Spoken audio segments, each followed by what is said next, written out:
Hey there!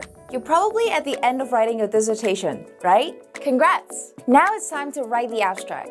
But how do you squeeze your entire research into a few hundred words? Keep watching as we go through the steps with an example.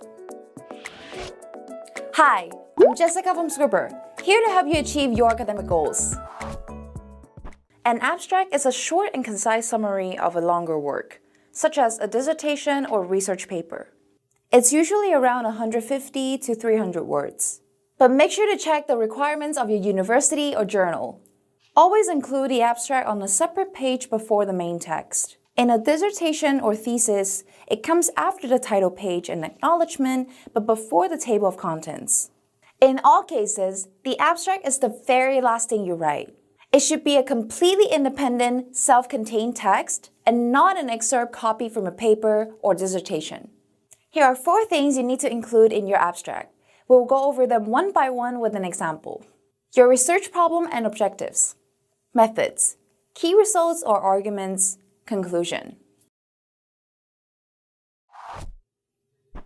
You can start by clearly defining the purpose of your research. What practical or theoretical problem does the research respond to? Or what research question did you aim to answer?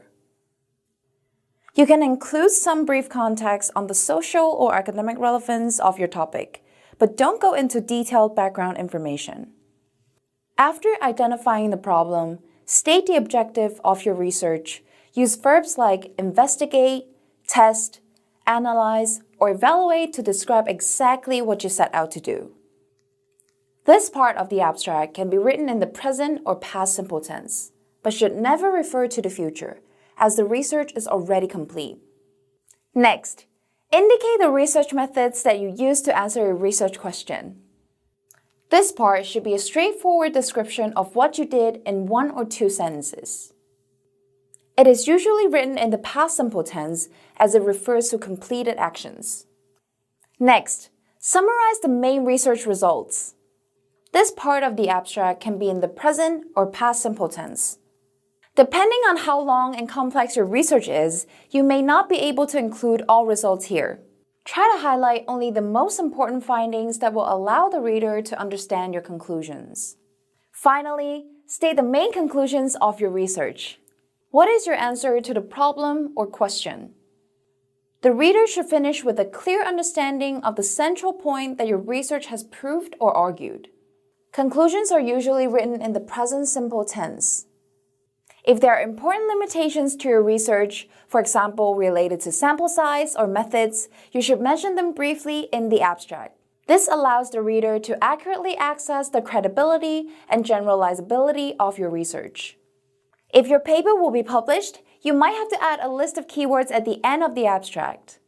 These keywords should reference the most important elements of the research to help potential readers find your paper during their own literature searches. Be aware that some publication manuals, such as AP Style, have specific formatting requirements for these keywords. Now I'll leave you with a final tip. Proofread and revise. Make sure to check the guidelines and format your work correctly. We have an article on formatting an AP Style abstract. It's here. The reader should know exactly what the paper is about after reading the abstract. So before you submit the piece of hard work you've been working on for months, consider using a professional proofreading service to get rid of language errors, check your structure, and improve your academic style. Now it's time to wrap that abstract up and relax. Make sure to drop a like and subscribe for more academic content every week. Thanks for watching, and I'll see you next time.